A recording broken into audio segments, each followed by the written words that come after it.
You're watching Reality Check. Between 9 p.m. last night and noon today, the INB ministry first put out a rather ill-conceived, hasty order to penalise journalists for fake news, faced immediate and sustained blowback from the media, and withdrew it just as abruptly after the Prime Minister asked for it to be scrapped.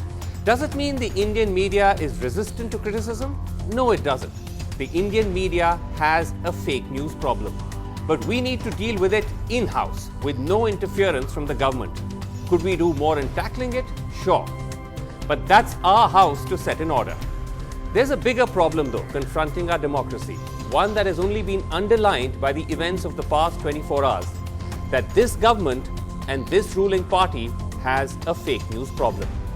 The examples for this are endless, but consider just the events of the past week which provide the context for today's order withdrawal fiasco.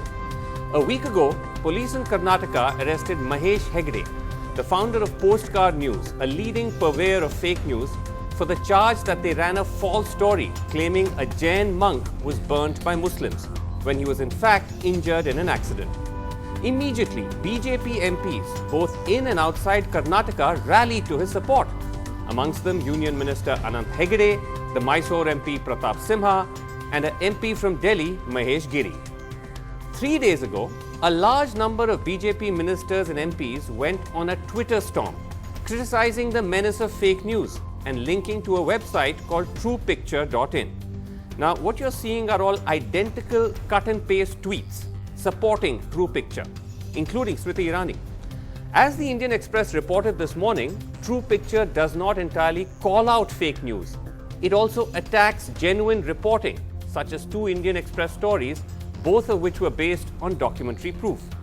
Who runs True Picture? The Express found its phone number linked to a domain that also hosts the Prime Minister's book for students, Exam Warriors. It shows its location as Delhi and the Andaman and Nicobar Islands. Since the story broke, the site has now been registered to a different number that shows up in the name of an Amit Malviya. When my colleague Manas Pratap Singh dialed the new number, this is what happened. When we checked, the number that was linked to Bluecraft had already been changed to a mobile number. Now that number, when we put in Truecaller, the number identification app, it showed that it belonged to someone named Amit Malviya.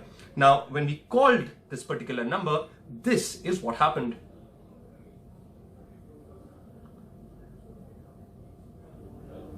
Dial किया गया number सही नहीं है। कृपया number की जांच कर call back करें। So the number does not exist. Now we tried asking Amit Malviya, the head of BJP IT cell, if the number was his, to which his response was that he doesn't know anything about the website and it surely was his phone number. So a website, just understand this, a website promoted by government ministers as busting fake news is linked to a number that may be fake. All right, tonight on the show with us, we have Arun Shourie, former minister in an earlier NDA government and of course a veteran editor. Thanks very much indeed for being with us. Madhu Trehan, senior journalist, is here with us. Editor-in-chief of News Laundry. Editor-in-chief of News Laundry, I beg your pardon. Also with us here in the studio, Michael Safi, the India correspondent for The Guardian. Joining us from Bangalore, Vivek Reddy, BJP spokesperson, and also Prateek Sinha of the fake news busting site Alt News, joining us via Skype from Ahmedabad. I'm going to spend a little bit of time at the outset with Arun Shourie first. Arun Shourie, a first question to you is more of a journalist question, which is that you have some sense of the workings of the Modi government. Do you accept the version that's been put out by sources in the Prime Minister's office, that they had absolutely no idea about this order that Smriti Irani passed? How can it be? When not a leaf moves but by his will. That's the claim all the time. And everything centralized in the PMO. You think that such a far-reaching memorandum or order could have been even drafted by any ministry? Right. Without the without the urging, actually drafting. Even the budget is drafted there. What about these little orders, these big orders affecting the whole media? But then why allow it to go through and then scrap it? Very interesting, and there is a lesson in that. That is that you put up a flag. If people salute it, fine, then you are all the credit to the Prime Minister. If they shout against it, you pull it down, and the Prime Minister is so responsive that he withdraws it. Withdraws it. Okay. So you see, So you're saying the lesson in that is, I feel the lesson is that every time they do this, and they will do this more and more because the situation is going out of their hand. I've been telling you this for some time. Yes. And each time there should be such a tsunami of a backlash that they withdraw. Because always remember, everybody should remember that bullies don't persevere. Okay. In fact, there were very strong statements by the Editors Guild, and there was a meeting at the Press Club in Delhi as well. Let me move on to what I think is the substantive part of what we're trying to address here tonight, which is my contention that this government has a fake news problem. Now, we know that governments across ages have lied, have told falsehoods, are guilty of propaganda, but there seems to be particularly something unique about where we are now with this government and this ruling party. Do you agree? Because the government has got that appellation of faku. People don't believe this government's word any longer. And the great skill which they had of managing headlines and therefore thinking that they are managing the situation, that has now run its course. And you yourself have instances that Yes, back this? I can give you instances right from this website that you were saying. Okay. I give you several instances of their circulating these fake tweets, model tweets which everybody then retweets, etc., of putting Muslim names on that Koregaon Park violence, saying that this is these Muslims who have done it, etc.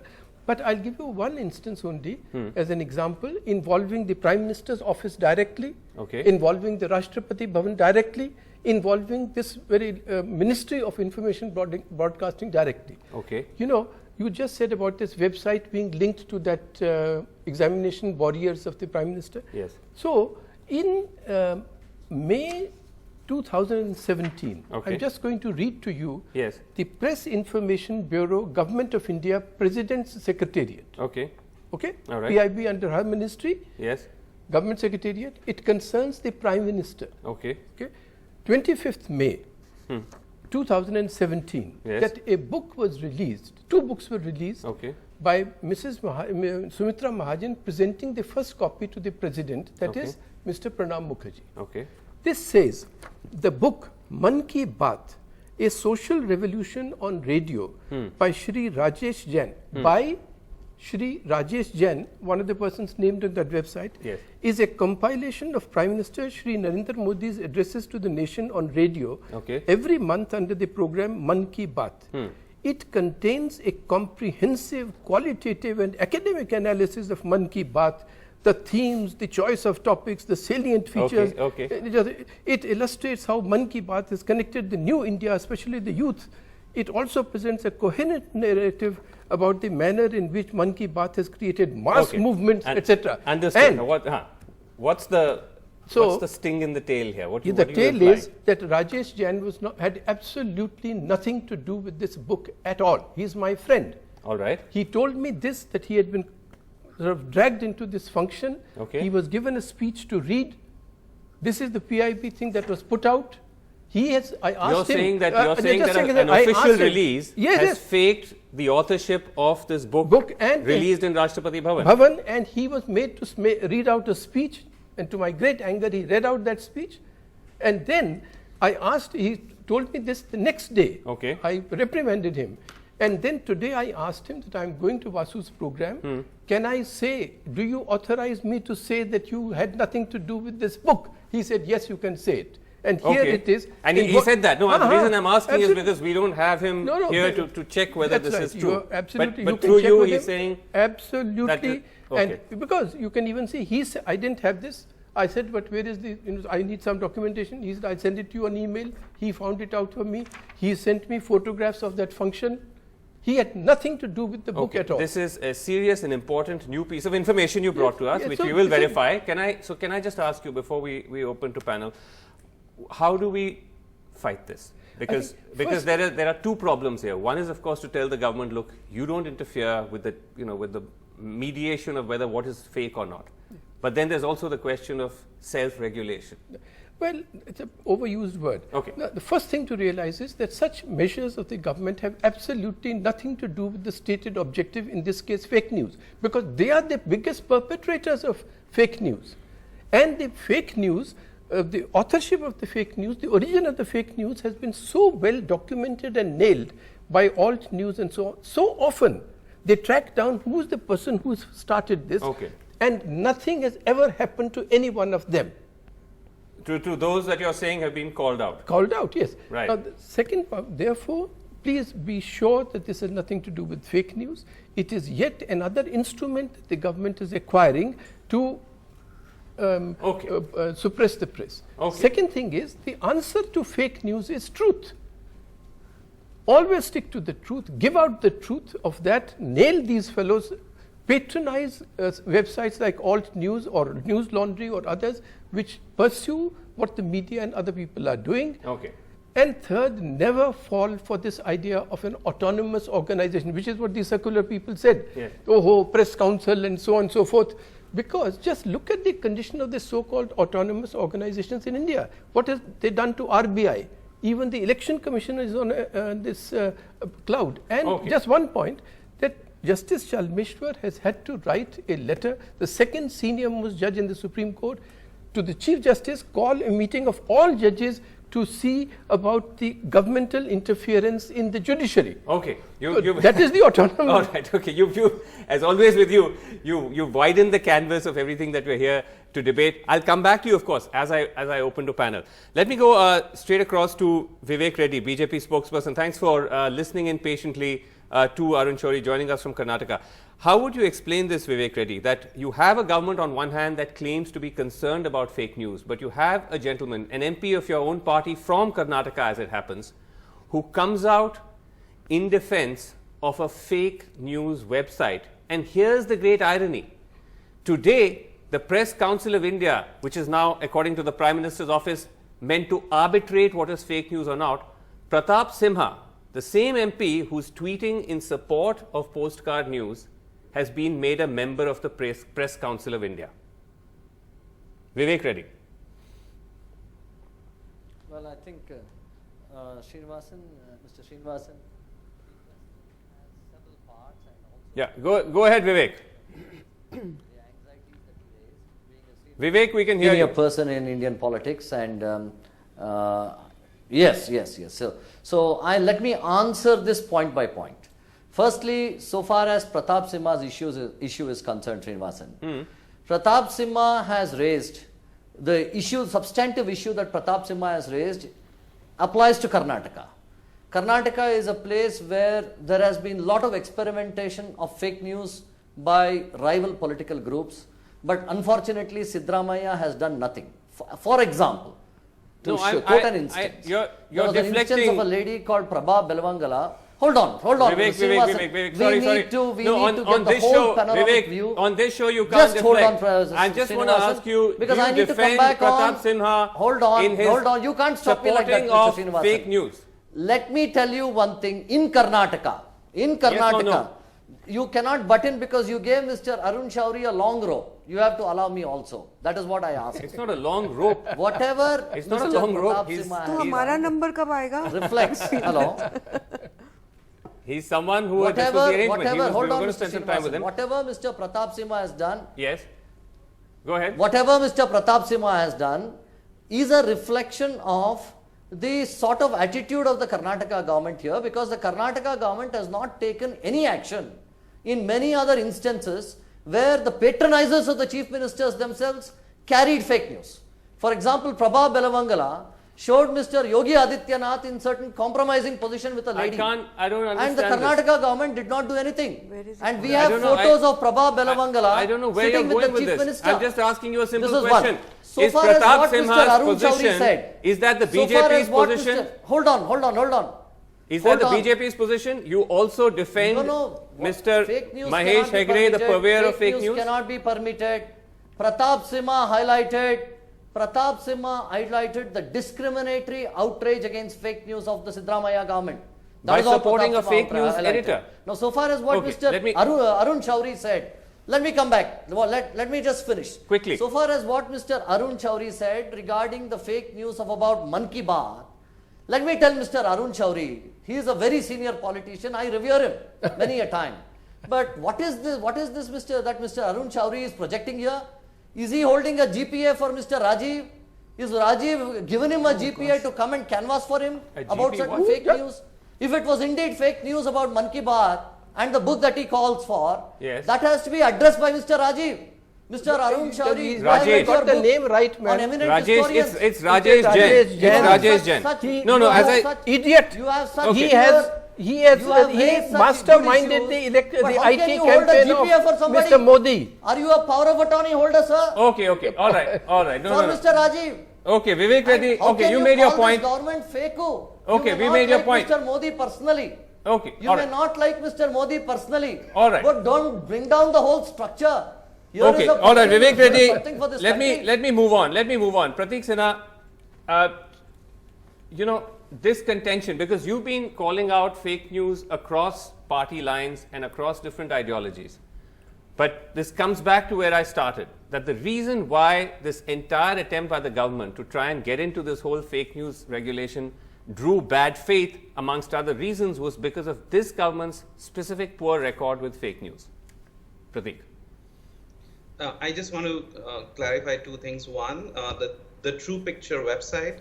So now one person has come ahead and said that, I am running this with volunteers. The Twitter handle is Center of Right. The person's name is Vijay.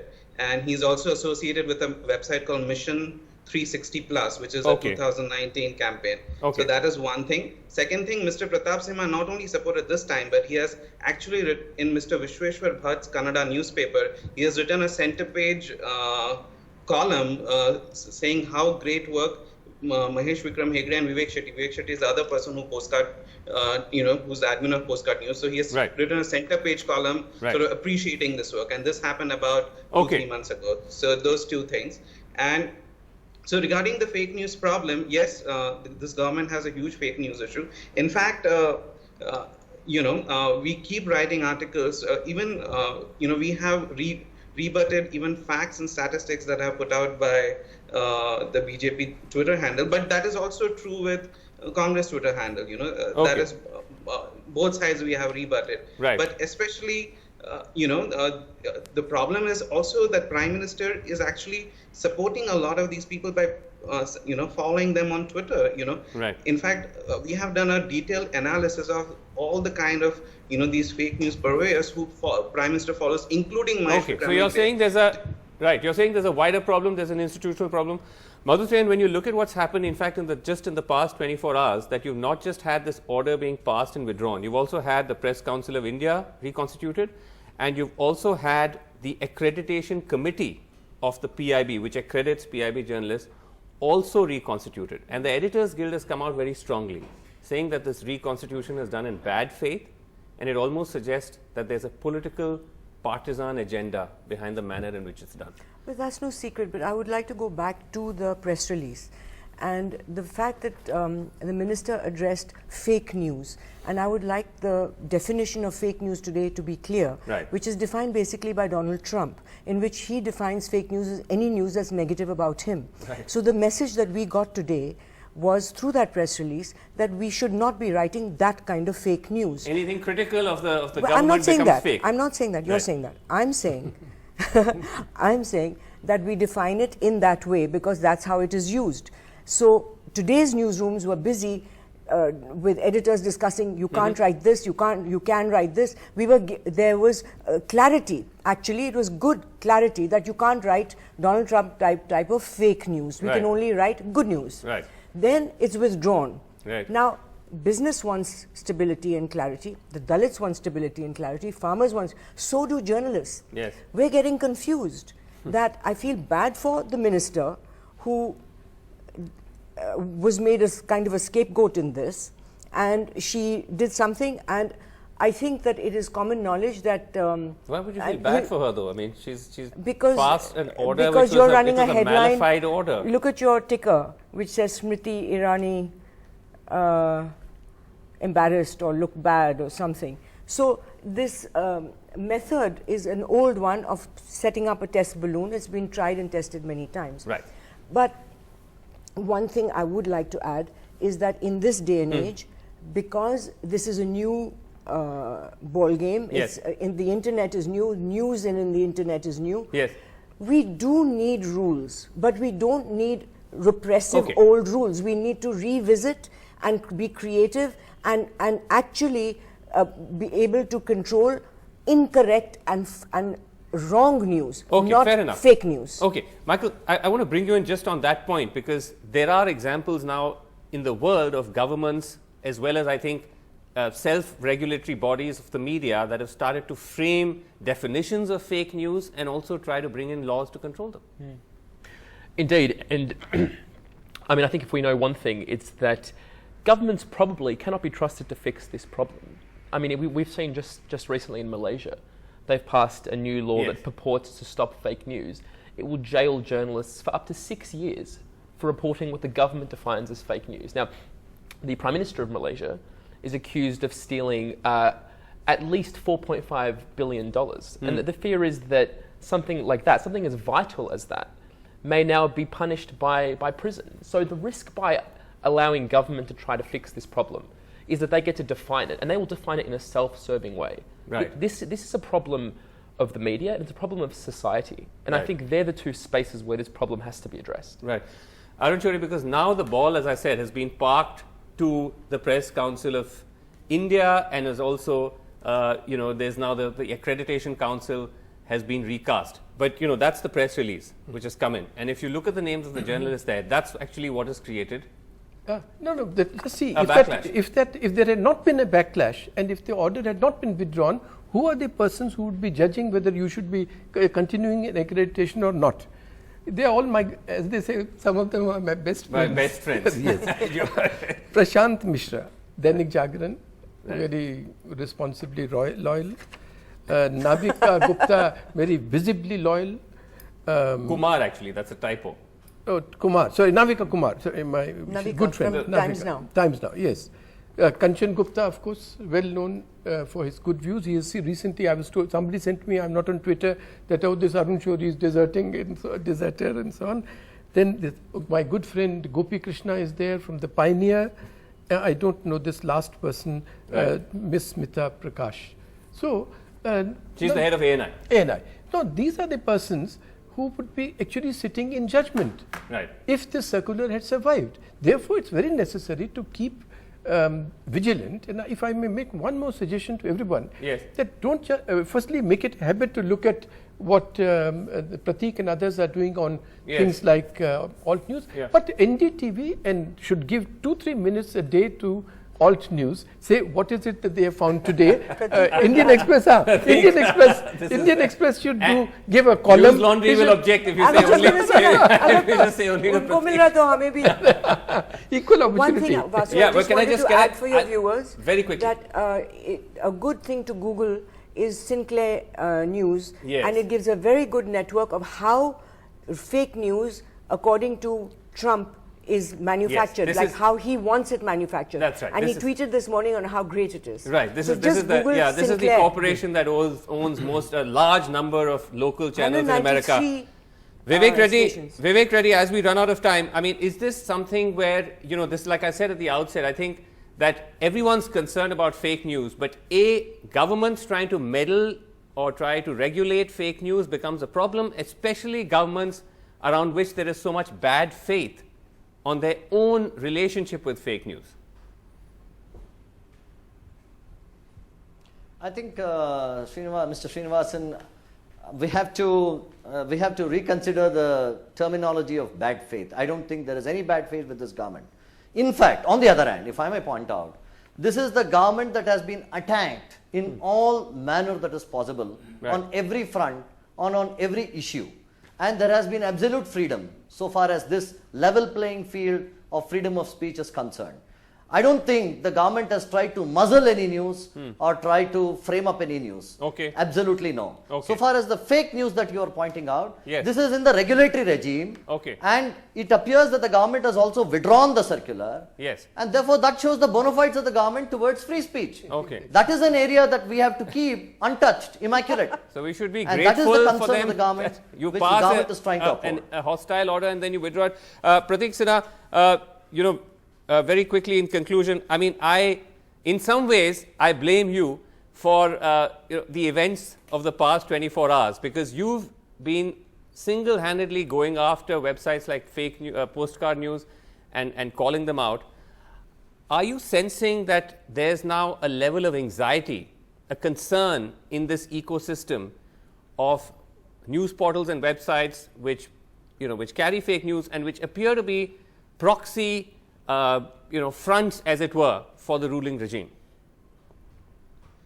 So, yeah, I think that is a concern. There is a concern that, a lot of these websites which are pro-government, we have shown, multiple times that, the information that they have published is often incorrect. And and people are, if you look at the traffic statistics of a lot of these websites, they are going down. So essentially, people are not accepting that narrative anymore, and more and more that we write about it, people start doubting the narrative that these websites are putting out. So this could be a way of the government saying that it is not just these websites which are putting out fake news, but there are these mainstream media journalists who are speaking ill of us and putting out fake news. But there are anti-government views also expressed. Last words from you, Arun Shourie. Are you hopeful that after this there could be some turning of the tide?